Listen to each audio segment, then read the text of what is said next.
नमस्कार साथियों, मैं राजपूत सर आपके सामने एक नए टॉपिक के साथ। तो आज हमारा जो टॉपिक है फिजिकल फिटनेस, शारीरिक दक्षता। मैं पिछली क्लास में आपको स्पोर्ट ट्रेनिंग के बारे में बताया था कि स्पोर्ट ट्रेनिंग है क्या, meaning of sport training, definition of sport training और आपके प्रिंसिपल ऑफ स्पोर्ट ट्रेनिंग, यहाँ तक की मैं चर्चा आपसे कर चुका था। तो आज का जो हमारा टॉपिक है, आज का जो टॉपिक है बहुत ही इम्पोर्टेंट है। आप इस टॉपिक से कोई भी एग्ज़ाम हो, चाहे आपका TGT, PGT, RPSC, Jharkhand, higher education, सभी प्रकार की प्रतियोगिताओं में इस टॉपिक से क्वेश्चन पूछे जाते हैं। तो मेरे साथियों, आप इस टॉपिक को बड़ी गंभीरता से लीजिएगा, ध्यान दीजिएगा। जो भी मैं चीज़ें बताऊंगा आप एक एक चीज़ को गौर करिएगा। मेरी आदत है कि मैं सिलेक्टेड चीज़ बताता हूं, बहुत डिटेल में नहीं जाऊंगा। मैं आपको जो बताऊंगा हूबहू आपकी वही लाइन आपको मिलेगी। तो साथियों, बहुत गौर से देखिएगा और आपको तुरंत मेरे साथ चलना है और आपको तुरंत याद करते चलना है, क्योंकि आज मैंने आपको क्वेश्चन पेपर भी दिए हैं। क्वेश्चन पेपर मैंने लगभग 80 नियर अबाउट क्वेश्चन है उसमें। तो उन क्वेश्चनों को भी आप बहुत ध्यान से उन क्वेश्चन को देखिएगा और उन क्वेश्चन का भी आंसर आपको इन्हीं सभी लेक्चर में मिल जाएगा। आप जो क्वेश्चन मैंने दिए हैं वह आपको क्वेश्चन के आंसर इन्हीं सभी लेक्चर में मिलेगा। आप इंग्लिश से मत घबराइए, आपको कुछ न कुछ तो आपको परिश्रम इंग्लिश के प्रति करना पड़ेगा। इसलिए आप मेरे साथ बने रहिए, मैं आपके साथ हूँ। आप टेंशन लेने की बिल्कुल ज़रूरत नहीं है, आपका कोर्स समय से पूरा किया जाएगा। ठीक है, तो हम अब चलते हैं अपने टॉपिक की तरफ। आज का हमारा जो टॉपिक है फिजिकल फिटनेस, शारीरिक दक्षता, फिजिकल फिटनेस। अब इसमें किस प्रकार के क्वेश्चन बनते हैं। पहला क्वेश्चन बन सकता है कि फिजिकल फिटनेस है क्या। फिजिकल फिटनेस है क्या, तो आपको वन लाइन में आएगा कैरी टू डेली टास्क।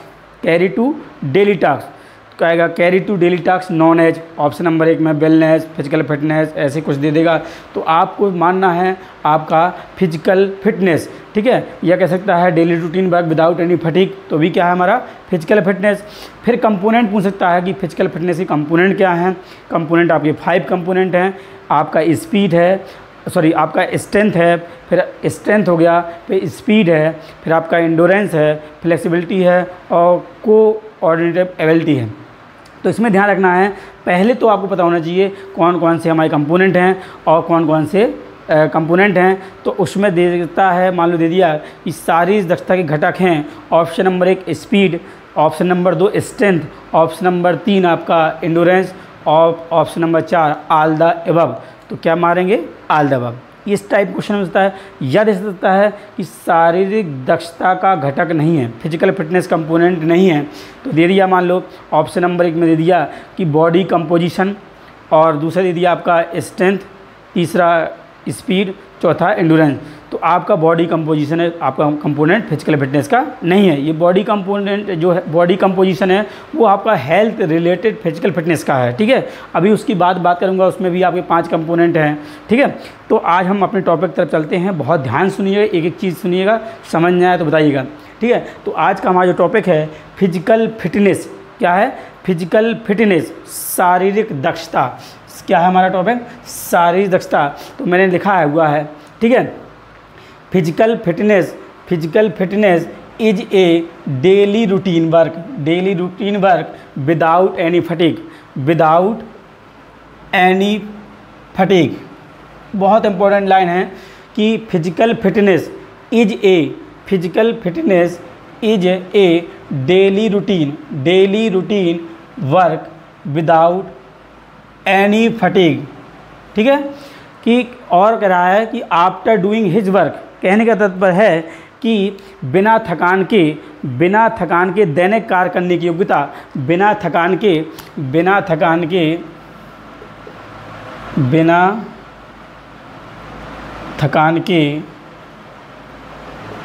दैनिक कार्य करने की योग्यता। ठीक है, कह रहा है कि बिना थकान के दैनिक कार्य करने की योग्यता। मैंने कहा कि डेली रूटीन वर्क, आप कह रहा है ये daily routine work without any fatigue. यहाँ तक देखिए, इधर से आप देखिए physical fitness is a daily routine work without any fatigue. कह रहा है कि बिना थकान के दैनिक कार्य करने की योग्यता, बिना थकान के दैनिक कार्य करने की योग्यता ही हमारा क्या कहता है, फिजिकल फिटनेस, शारीरिक दक्षता कहलाता है। कहने का तात्पर्य है कि जो हमारे दैनिक कार्य हैं, जो रूटीन वर्क है, उनमें हमें किसी प्रकार की थकान का आभास ना हो। आपका दैनिक रूटीन में आता है जैसे सीढ़ी चढ़ना, आप सीढ़ी चलते हैं, खाना बनाते हैं, मार्केट जाते हैं, इस तरह जो वॉकिंग करते हैं, ये क्या है, आपके डेली रूटीन वर्क है। छोटे मोटे जो दैनिक में दिनचर्या में जो आपके काम होते हैं, जो आपकी दिनचर्या सुबह से शुरू होती है शाम तक चलती है, उसमें छोटे मोटे कार्यों में हमको थकान का आभास ना हो, वही हमारा क्या है, फिजिकल फिटनेस। अगर छोटे मोटे कार्यों में आपको थकान का आभास हो, सीढ़ी चढ़ने में या वॉक करने में या मार्केट जाने में, छोटे छोटे कार्यों में अगर आपको थकान का आभास हो तो आप फिजिकली फिट नहीं हैं। तो आपको याद रखना है कि physical fitness is a daily routine work without any fatigue.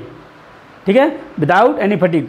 जो आपके दैनिक कार्य हैं उनमें हमें थकान का आभास ना हो, तभी हम क्या हैं, फिजिकली फिट हैं। ठीक है, बिना थकावट के दैनिक कार्य करने की योग्यता ही हमारी शारीरिक दक्षता कहलाती है। मैंने फिर कहा है आफ्टर डूइंग हिज वर्क, मतलब जो हमारे आपके जो कार्य हैं उनमें हमें किसी प्रकार की थकान का आभास ना हो, तो आप क्या हैं, फिजिकली फिटनेस है। याद रखिएगा, मैंने फिर बता रहा हूँ, physical fitness is a daily routine work without any fatigue after doing his work. बिना थकान के दैनिक कार्य करने की जो योग्यता है उससे हम शारीरिक दक्षता करते हैं। हाँ, जो दैनिक कार्य हैं उनके बाद भी आपके पास ऊर्जा का संचय होना चाहिए, एनर्जी स्टोर होना चाहिए। जैसे कभी इमीडिएटली वर्क, आपको तत्कालिक कोई कार्य आ जाए, अचानक कोई कार्य आ जाए जिससे मान लो आपको भागना पड़े, तो भी आपके पास एनर्जी होना चाहिए। ये कहलाता है शारीरिक दक्षता। तो एग्जाम में पूछा जाता है, या तो ये लाइन मिलेगी कि daily routine work without any fatigue known as, daily routine work without any fatigue known as, तो आप मारेंगे फिजिकल फिटनेस पे टिक करेंगे। या मिलेगा आपको एक लाइन ये मिल सकती है कि आपका कैरी टू डेली टास्क, आपके जो दैनिक कार्य हैं, टास्क मीन्स को होता है कार्य, जो दैनिक कार्य हैं उनको आप कैरी कर सकें, उनमें किसी प्रकार का आपको थकान का आभास ना हो, तो आपका हो जाएगा फिजिकल फिटनेस। या तो मिलेगी कैरी टू डेली टास्क। आपको थोड़ा मोड़ा बच्चे, मैं देखता हूँ कि मैंने इंग्लिश का पेपर डाला तो कम से कम 50 बच्चों ने कमेंट कर दिए कि सर प्रॉब्लम हो रही है। तो छोटे मोटे जो टर्म हैं उसको सीखिए, प्रयास करिए, सब कुछ होगा, आपको इसके साथ रहना पड़ेगा, तो आपको वर्कआउट करना पड़ेगा। तो कैरी टू डेली टास्क, ठीक है, कि जो हमारे जो दैनिक कार्य हैं उनको आपका करने में किसी प्रकार की थकान का आभास ना हो, वही हमारा फिजिकल फिटनेस है। ये क्वेश्चन आपको मिलेगा, हो सकता है फिजिकल फिटनेस के बारे में, कैरी टू डेली टास्क, या मिलेगा डेली में रोज़मर्रा। डेली मीन्स क्या होता है, रोज़ाना। रूटीन मीन्स आपकी जो रूटीन वर्क है, जो आप दैनिक का कार्य हैं, वर्क विदाउट मतलब बिना थकान, विदाउट मीन्स बिना फटीग मीन्स क्या होता है, थकान। बिना थकान की जो हम अपने कार्य हैं उनको संपन्न कर लें, वही हमारा क्या है, फिजिकल फिटनेस है। इतना क्लियर हो गया होगा, ये समझ में आ गया होगा। अब हम बात करते हैं कि कंपोनेंट ऑफ फिजिकल फिटनेस, शारीरिक दक्षता के घटक, बहुत इंपॉर्टेंट है, इससे ढेर सारे क्वेश्चन होते हैं। कंपोनेंट ऑफ फिजिकल फिटनेस, शारीरिक दक्षता के घटक। तो आपकी क्वेश्चन बनता है ऐसे कि कौन कौन से फिजिकल फिटनेस के कंपोनेंट हैं। पहला है आपका स्ट्रेंथ, क्या है, स्ट्रेंथ। दूसरा है आपका स्पीड, पहला स्ट्रेंथ है, दूसरा आपका स्पीड है, ठीक है। तीसरा आपका एंडोरेंस है, चौथा आपका फ्लेक्सिबिलिटी है, पांचवा आपका कोऑर्डिनेटिव एबिलिटी है, समन्वय योग्यता है। पहला आपका क्या है, स्ट्रेंथ मतलब शक्ति, इसकी बात करूँगा, शक्ति क्या है, कितने प्रकार की होती है, फिर उसके प्रकार बात करूँगा। फिर आपका स्पीड क्या है, स्पीड की बात करेंगे, फिर उसके टाइप्स की बात करेंगे, कैसे स्पीड को मेंटेन करते हैं, इम्प्रूव करते हैं। फिर आपका एंडोरेंस है, एंडोरेंस क्या है, एंडोरेंस के टाइप्स क्या है, कितने टाइप के एंडोरेंस है, हाउ टू इम्प्रूव एंडोरेंस, कैसे इसको इम्प्रूव करेंगे, कैसे एंडोरेंस को बढ़ाएंगे। फिर आपका फ्लेक्सिबिलिटी है, फ्लेक्सिबिलिटी मतलब लचीलापन के कितने प्रकार है और कैसे इसको इम्प्रूव कर सकते हैं, ठीक है। फिर आपका है कोऑर्डिनेटिव एबिलिटी, समन्वय योग्यता। पहले हम इसी को एजिलिटी कहते थे, क्या बोलते थे? पहले एजिलिटी कहते थे, चपलता पहले कहते थे इसको हम, ठीक है, पहले हम चपलता कहते थे। अब ये कंपोनेंट, अब इसका न्यू फॉर्म आया है आपका कोऑर्डिनेटिव एबिलिटी, समन्वय योग्यता। तो आपको ध्यान देखना है कि कंपोनेंट ऑफ फिजिकल फिटनेस में दिमाग में पहले सेट कर लीजिए कि कंपोनेंट ऑफ फिजिकल फिटनेस में कौन कौन से कंपोनेंट हैं, घटक कौन कौन से हैं। तो पहला है हमारा क्या है? स्ट्रेंथ, स्ट्रेंथ मीन शक्ति। दूसरा है आपका स्पीड मतलब गति। तीसरा है आपका एंडोरेंस मतलब सहनशीलता। चौथा है आपका है फ्लेक्सिबिलिटी, लचीलापन। पाँचवा है कोऑर्डिनेटिव एबिलिटी मतलब समन्वय योग्यता। पहले इसको एजिलिटी या चपलता के रूप में भी जाना जाता है। तो पहला क्वेश्चन हमारा ही बनता है, मैंने अभी बताया था कुछ देर पहले कि पूछेगा कि शारीरिक दक्षता के घटक हैं, शारीरिक दक्षता के घटक हैं। ऑप्शन नंबर 1 आपका स्ट्रेंथ दे दिया, ऑप्शन नंबर 1 आपका ये हो गया, बी ए हो गया और सी ए हो गया, और आपका डी में कर दिया उपरोक्त में सभी, ऑल द अबव। तो आप जब 3 हैं तो चौथा होगा ऑल द अबव। यहाँ पर जे ना देके यहाँ पर चौथा देगा ऑप्शन में ऑल द अबव या उपरोक्त में सभी, तो क्या हो जाएगा? उपरोक्त में से सभी हो जाएगा, ठीक है। इसी में क्वेश्चन बदल सकता है कि मान लो दे दिया कंपोनेंट ऑफ फिजिकल फिटनेस शारीरिक दक्षता घटक हैं। ऑप्शन नंबर 1 आपका स्ट्रेंथ, ऑप्शन नंबर 2 स्पीड, और सी कर देगा इसमें आपका सी कर देगा बोथ कर देगा, क्या कर देगा? बोथ कर देगा, और डी कर देगा इनमें से कोई नहीं। तो सी हो जाएगा बोथ, मतलब स्ट्रेंथ भी है और स्पीड भी है, तो बोथ आंसर सही हो जाएगा। तीसरा क्वेश्चन बन सकता है इसमें कि आपका दे देंगे कि physical component of physical fitness मतलब फिजिकल फिटनेस के कंपोनेंट नहीं है, फिजिकल फिटनेस के कंपोनेंट नहीं है, नहीं लगा देगा, ठीक है। तो उसमें ध्यान देना विशेष तौर पे, तो उसमें नहीं लगा देगा कि घटक नहीं है। उसमें दे दिया, पहला ऑप्शन दे दिया आप स्ट्रेंथ दे दिया, दूसरा आपका स्पीड दे दिया, तीसरा एंडोरेंस दे दिया, और चौथा दे दिया यहाँ पर आपका बॉडी कंपोजिशन दे दिया, बॉडी कंपोजिशन दे दिया, ठीक है, ठीक है, शारीरिक संगठन दे दिया। तो या फिर दे सकता है आपका कार्डियो रेस्पिरेटरी एंडोरेंस, कार्डियो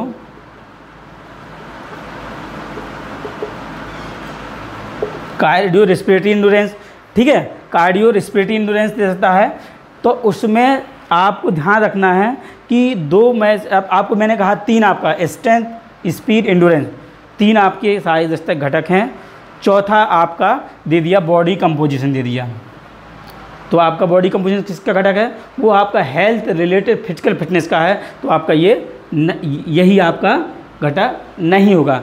मान लो इसकी जगह कार्डियो रेस्पिरेटरी दे दिया, कार्डियो रेस्पिरेटरी दे दिया, कार्डियो रेस्पिरेटरी दे दिया कि शारीरिक दक्षता घटक नहीं है। Option number 1 strength, speed, endurance, और चौथा कर दिया कार्डियो रेस्पिरेटरी। तो आपका ये नहीं है, किसका? फिजिकल फिटनेस का नहीं है। ये भी किसका पार्ट है? आपका हेल्थ रिलेटेड फिजिकल फिटनेस का है। अभी इसके बारे में आगे चर्चा करूंगा जब आऊँगा, तो क्योंकि इससे भी बहुत क्वेश्चन आते हैं physical component of physical fitness से और आपका हेल्थ रिलेटेड फिजिकल फिटनेस से, उनमें दोनों में अंतर है। उसके बारे में दोनों को मैं बाइफर कर दूंगा कि कौन आपका शारीरिक दक्षता का घटक है, कौन आपका स्वास्थ्य दक्षता का घटक है, ठीक है। तो अभी हम सिर्फ बात करेंगे आपका कि कंपोनेंट ऑफ फिजिकल फिटनेस की बात कर रहे हैं। तो आपको पता है, मैं बता चुका हूं कि आपके जो कंपोनेंट हैं वो आपके 5 हैं, स्ट्रेंथ है, स्पीड है, एंडोरेंस और फ्लेक्सिबिलिटी। इनसे जो क्वेश्चन बनेंगे वो बता चुका हूं, तो आपको इतना याद कर लेना है। फिर अब तुरंत बात करते हैं, हम आपका चर्चा करते हैं, इसकी चर्चा करते हैं। अब आप स्ट्रेंथ बाई पार्ट ले लेते हैं कि स्ट्रेंथ क्या है, फिर स्पीड क्या है, सबको बाई बार चर्चा कर लेते हैं। चलिए बात करते हैं स्ट्रेंथ की। अब बात करते हैं स्ट्रेंथ की, बात करते हैं कि स्ट्रेंथ क्या है और स्ट्रेंथ के कितने प्रकार होते हैं, तो उसके फिर भी कितने प्रकार होते हैं।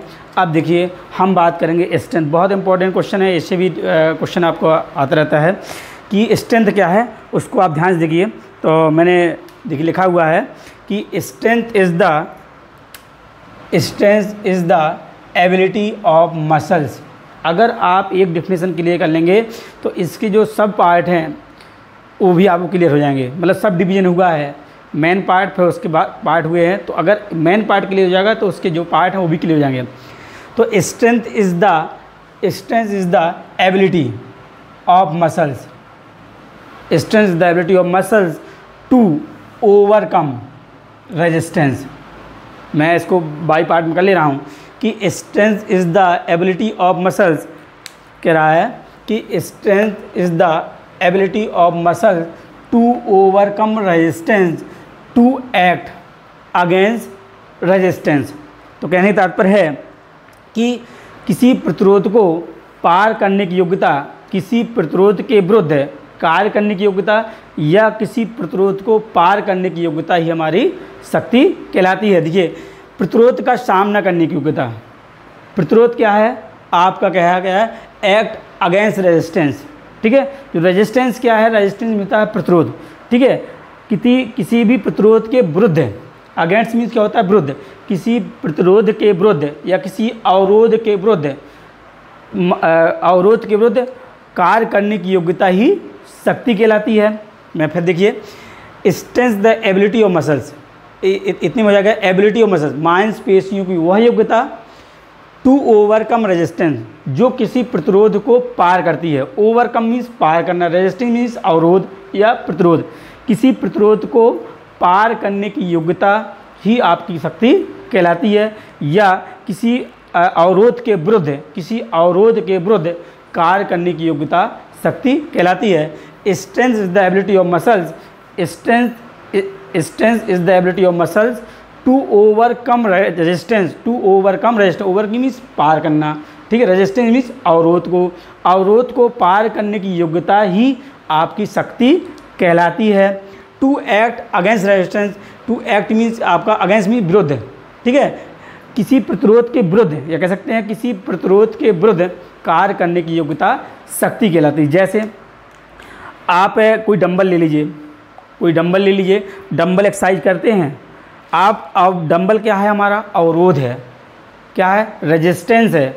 डंबल क्या हमारा रेजिस्टेंस है, मैंने आपको लीवर वगैरह में समझाया था, ठीक है। तो रेजिस्टेंस कह लो चाहे वेट कह लो, ये क्या है, हमें अवरोध हैं। जब हम रेजिस्टेंस को जब उठाएंगे, ऊपर वेट लेंगे, उसको ऊपर ले जाएंगे, तो रेजिस्टेंस को क्या कर रहे हैं, हम पार कर रहे हैं। उसी को जो कौन कर रहा है, मांसपेशियाँ कर रही हैं। तो जो अवरोध है या रेजिस्टेंस है, उसको पार करने की योग्यता ही क्या कहलाती है, शक्ति। कौन कर रहा है, मांसपेशियों की वह योग्यता जो किसी अवरोध को पार करने में मदद करती है, ठीक है। या कह सकते हैं कि देखिए, प्रतिरोध का सामना, प्रतिरोध मतलब रेजिस्टेंस, प्रतिरोध का सामना करने की योग्यता ही शक्ति कहलाती है, या अवरोध का सामना करने की योग्यता ही शक्ति कहलाती है। फिर देखिए आपका strength is the ability of muscles, मांसपेशियों की वह योग्यता टू ओवरकम रेजिस्टेंस, कि आप मांसपेशियों की वह योग्यता जो किसी प्रतिरोध के विरुद्ध या प्रतिरोध को पार करने की योग्यता आपकी क्या है, शक्ति है।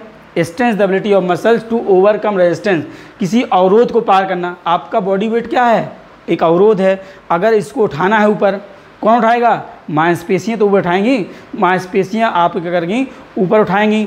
तो वही आपकी जो मांसपेशियाँ जुब्बा क्या है, वही हमारी शक्ति है। चाहे आपका पुशअप लगाते हो, जब हम पुशअप लगाएंगे तो पुशअप लगाते समय आपका बॉडी वेट क्या है, पुशअप लगाते हैं तो आपका जो बॉडी वेट क्या है, वो रेजिस्टेंस है। उस रेजिस्टेंस को पार किया जाता है, ठीक है। तो वही क्या हमारा क्या है, स्ट्रेंथ है। मांसपेशियों की वही योग्यता जो किसी अवरोध को पार करने में की जाती है या अवरोध को पार करने में यूज की जाती है, उसे ही हम शक्ति कहते हैं। Strength is the ability of muscle to overcome resistance. Resistance means क्या होता है, अवरोध होता है, प्रतिरोध होता है। प्रतिरोध को पार करने की योग्यता ही शक्ति कहलाती है। प्रतिरोध आपका रेजिस्टेंस कुछ भी हो सकता है, आपका बॉडी वेट हो सकता है, आपका स्वयं का वेट हो सकता है, एक्सटर्नल वेट हो सकता है, एयर रेजिस्टेंस भी हो सकता है, वाटर रेजिस्टेंस भी हो सकता है। जैसे हम आपका वेट लिया, हमने वेट लिफ्टिंग किया, आपका वेट लिया और ऊपर ले जा रहे हैं, तो ऊपर में ओवरकम, आप अपने वेट जो रेजिस्टेंस है उसको क्या कर रहे हैं, पार कर रहे हैं, ओवरकम रेजिस्टेंस, ठीक है। तो किसी अवरोध को पार करने की योग्यता ही शक्ति कहलाती है। टू एक्ट अगेंस्ट रेजिस्टेंस, या किसी भी अवरोध के विरुद्ध कार्य करने की योग्यता शक्ति कहलाती है। इतना याद रखिएगा कि strength is the ability of muscles to overcome resistance, ठीक है, overcome resistance, to act against resistance. प्रतिरोध का सामना करने की योग्यता ही शक्ति कहलाती है। जैसे डंबल एक्सरसाइज, वेट लिफ्टिंग, ठीक है, ये आपके क्या हो जाएंगे, एग्जाम्पल हो जाएंगे। अब क्या है, strength can be divide two part. देखिए, strength can be divide two part, question बन सकता है कि स्ट्रेंथ के कितने भाग होते हैं। Strength can be divide two part, strength के 2 पार्ट होते हैं, आपका डायनेमिक और static. Strength can be divide two part, शक्ति को 2 भागों में बांटा गया है, डायनेमिक और आपका स्टैटिक। डायनेमिक और स्टैटिक मैंने लिख रखा है कि शक्ति के 2 प्रकार होते हैं। पहला हमारा है डायनेमिक स्ट्रेंथ और दूसरा है स्टैटिक स्ट्रेंथ। क्वेश्चन बन सकता है शक्ति के प्रकार होते हैं, option number 1 dynamic, option number 2 static, option number 3 both, और चौथा आपका नन ऑफ दी, जिनमें से कोई नहीं। तो आप मारेंगे बोथ। आपका पहला डायनेमिक है, दूसरा स्टैटिक है, इसलिए दोनों सही हैं तो बोथ लगा देंगे। अब पूछ सकता है कि कितने प्रकार की होती है, तो 2 प्रकार की होती है। तो मैंने कहा कि strength can be divide two parts, शक्ति को 2 भागों में बांटा गया है। पहला है आपका डायनेमिक और स्टैटिक। नाम से ही क्लियर है कि कैसा होगा, तो पहले सुन लीजिए। अब डायनेमिक क्या है, डायनेमिक स्ट्रेंथ किसे कहते हैं, तो डायनेमिक जो स्ट्रेंथ है, it is related to movement, जो होगा इट इज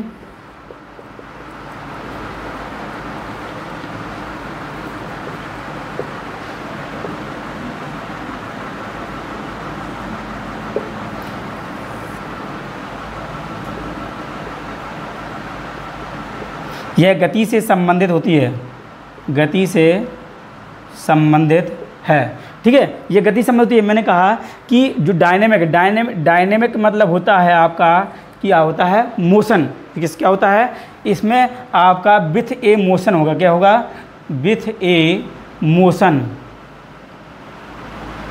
क्या होगा, विथ ए मोशन, या it is related to movement.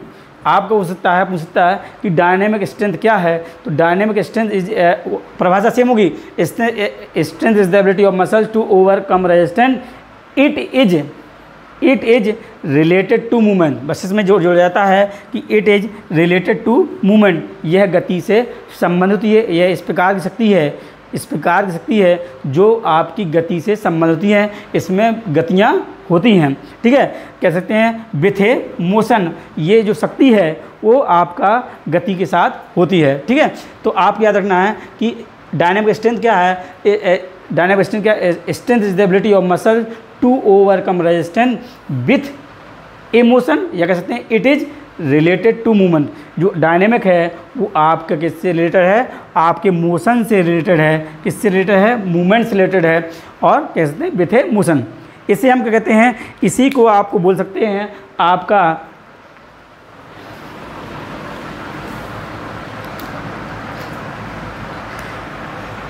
इसी को हम कहते हैं आइसोटोनिक कहते हैं।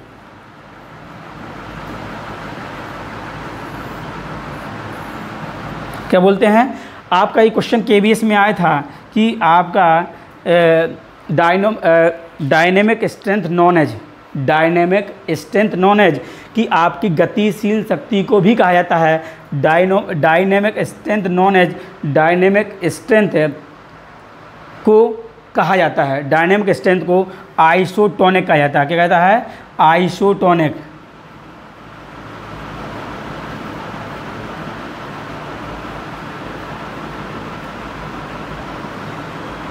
आइसोटोनिक शक्ति भी कहते हैं। तो याद रहेगा, मैंने कहा कि पहले शक्ति को 2 भागों में बांटा, डायनेमिक और स्टैटिक। डायनेमिक स्ट्रेंथ किससे रिलेटेड है, रिलेटेड टू मूवमेंट या विथ ए मोशन, गति के साथ होती है।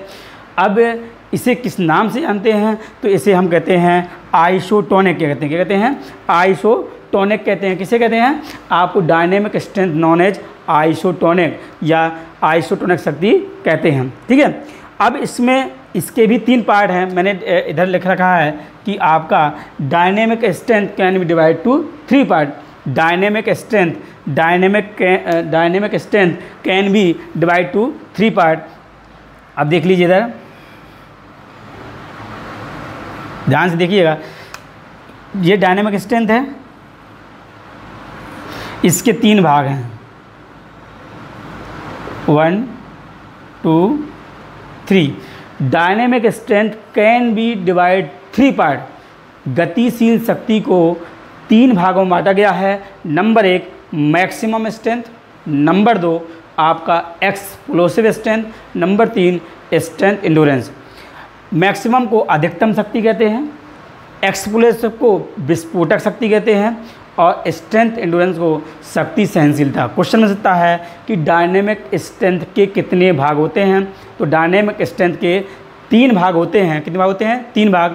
पहला आपका है मैक्सिमम स्ट्रेंथ, दूसरा है एक्सप्लोसिव स्ट्रेंथ, तीसरा है आपका स्ट्रेंथ एंड्योरेंस। इसको अधिकतम शक्ति बोलेंगे, इसको विस्फोटक शक्ति बोलेंगे, इसको शक्ति सहनशीलता बोलेंगे।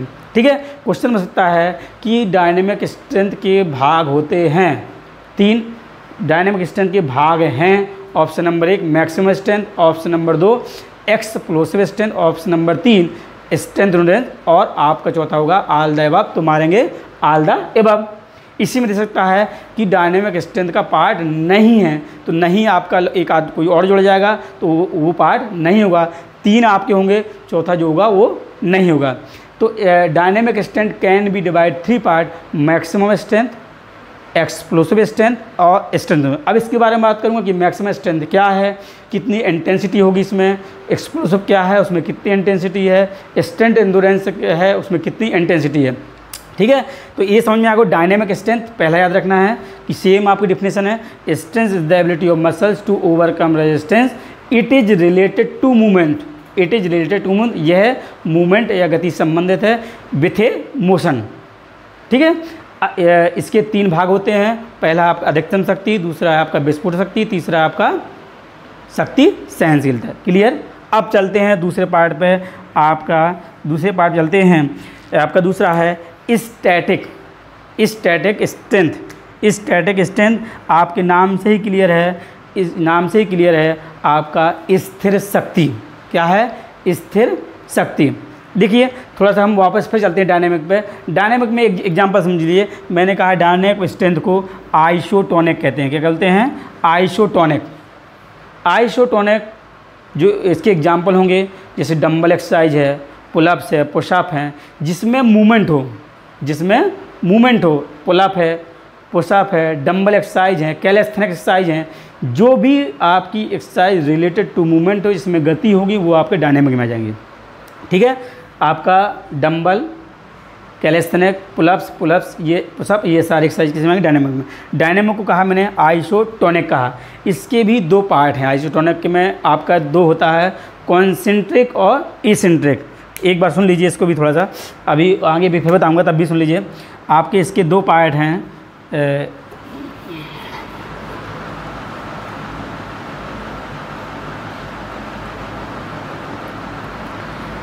इसको मैं आगे बता दूंगा, थोड़ा सा डिटेल में ले लूँगा। ठीक है। 2 पार्ट हैं, कॉन्सेंट्रिक कॉन्ट्रैक्शन और इसेंट्रिक। तब भी समझ लीजिए। चलिए देखते हैं।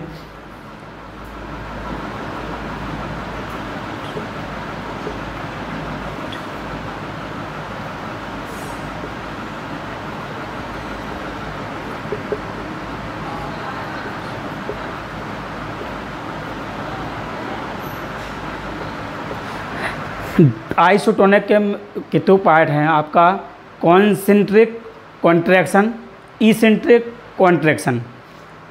Concentric contraction, eccentric contraction. Concentric में क्या होगा कि आपका मसल्स में क्या होगा, कॉन्ट्रैक्शन होगा, मसल्स क्या होगी, छोटी हो जाएगी। ठीक है। जैसे हम ये हमारी बाइसेप मसल्स है, हम अगर फ्लेक्शन करेंगे तो मसल्स क्या हो जाएगी, छोटी हो जाएगी। मसल्स क्या हो जाएगी, छोटी हो जाएगी। और इसेंट्रिक मीन्स फैलाना हो जाएगा, तो आपके मसल्स क्या हो जाएगी, मसल्स की लेंथ में क्या हो जाएगी, इंक्रीज हो जाएगी। कॉन्सेंट्रिक कॉन्ट्रैक्शन में मसल छोटी होगी और इसेंट्रिक कॉन्ट्रैक्शन में मसल्स बड़ी होगी। ठीक है। अभी ये भी देखना है आपको कि आइसोटोनिक में क्या होता है, मैंने बताया कि रिलेटेड टू मूवमेंट है, इसमें गति होती है।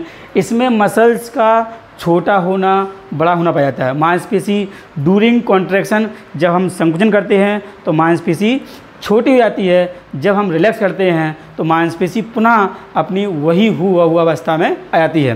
ठीक है। इसमें मांसपेशी आइसोटोनिक, टोनिक मीन्स आपका टोन, आपकी जब आप फ्लेक्शन करेंगे तो मांसपेशी छोटी हो जाएगी, एक्सटेंशन करेंगे तो मांसपेशी पुनः सेम अवस्था में जाएगी। तो इसमें मांसपेशी छोटा और बड़ा होना पाया जाता है। जब आप संकुचन करेंगे तो, जब कॉन्ट्रैक्शन करेंगे तो मांसपेशी छोटी हो जाएगी, जब रिलैक्सेशन करेंगे मांसपेशी पुनः उसी अवस्था में चली जाएगी। तो आइसोटोनिक के 2 भाग हैं। ये भी क्वेश्चन पूछ सकता है कि आइसोटोनिक के कितने पार्ट होते हैं? 2 पार्ट होते हैं, कॉन्सेंट्रिक कॉन्ट्रैक्शन, दूसरा है आपका इंसेंट्रिक कॉन्ट्रैक्शन। कॉन्सेंट्रिक कॉन्ट्रैक्शन में क्या होता है, मांसपेशी छोटी हो जाती है, जैसे बाइसेप मसल शॉर्टनिंग हो जाएगी, छोटी हो जाएगी, और जब आपका इसेंट्रिक होगा, फैलना हो जाएगा, तो मांसपेशी बाइसेप मसल सेम उसी स्थिति में पहुंच जाएगी। ये ध्यान रखिएगा। इसकी पूछ सकता है कि आइसोटोनिक के पार्ट होते हैं, option number 1 concentric contraction, option number 2 eccentric contraction, both. तो आपको लगाना है बोथ। समझ में आ गया होगा। अब देखिए स्टैटिक में क्या, अब हम इस पर बात करते हैं, ध्यान रखिएगा, इस पर बात कर लेते हैं। स्टैटिक स्ट्रेंथ, स्टैटिक में होता है कि आपका विदाउट मोशन,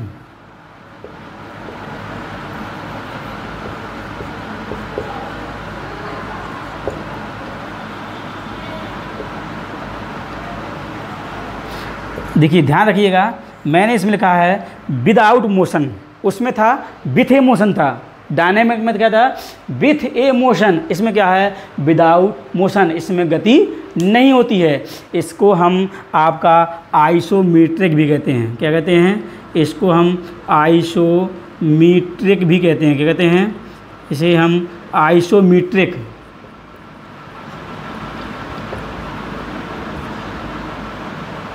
क्या बोलते हैं? इसको हम बोलते हैं isometric. Static strength known as, static strength known as isometric. क्या बोलते हैं? Isometric, isometric. उसको क्या कहते थे हम? आइसोटोनिक। ठीक है। अब इसमें लिखा रखा है कि विदाउट मोशन, इसमें मोशन नहीं होता है, इसमें मोशन नहीं होता है। स्टैटिक मीन्स क्लियर ही हो रहा है स्थिर शक्ति, ऐसी शक्ति जो एक स्थिर अवस्था में लगाते हैं, उसमें जब हम शक्ति लगाते हैं तो उसमें डिस्प्लेसमेंट नहीं होता है। क्या नहीं होता है? डिस्प्लेसमेंट नहीं होता है, वस्तु विस्थापित नहीं होगी। और डायनेमिक क्या होगी? डायनेमिक में वस्तु विस्थापित होगी। जैसे मैंने डंबल लिया, ये आपका डंबल है, ये डंबल है, ऐसे ले जा रहा हूँ तो यहाँ से इधर चला गया, डिस्प्लेसमेंट हुआ। हमने किसी भी दीवार पर धक्का दिया, सॉरी किसी भी ऑब्जेक्ट को उठाया, हम ऊपर ले गए, वो भी क्या है? डायनेमिक है। हम आप कोई वस्तु धक्का दे रहे हैं, वो अपना स्थान छोड़ दे रही है, तो भी डायनेमिक हो जाएगा। स्टैटिक में क्या होगा कि वस्तु अपने स्थान से डिस्प्लेसमेंट नहीं होगी। ठीक है। आपका शक्ति तो लग रही है, शक्ति लग रही है पर कार्य नहीं हो रहा है। ठीक है। और इसमें ध्यान रखना, मेन पॉइंट ये है कि विदाउट मोशन इसमें गति नहीं होगी, रहेंगी, स्थिर रहेंगी। ठीक है। आपका स्टैटिक में क्या रहेंगी? मांसपेशियाँ स्थिर रहेंगी, कांस्टेंट रहेंगी, मांसपेशियों में छोटी बड़ी नहीं होगी। इसमें आपका कॉन्सेंट्रिक इसेंट्रिक मूवमेंट नहीं होंगे, कॉन्सेंट्रिक कॉन्ट्रैक्शन और इसेंट्रिक कॉन्ट्रैक्शन मूवमेंट नहीं होंगे। इसमें लिखा है विदाउट मोशन, किसी प्रकार के मोशन नहीं होंगे। इसका एग्जाम्पल है, बेस्ट एग्जाम्पल है आपका पुश द बॉल, दीवार को धक्का देना।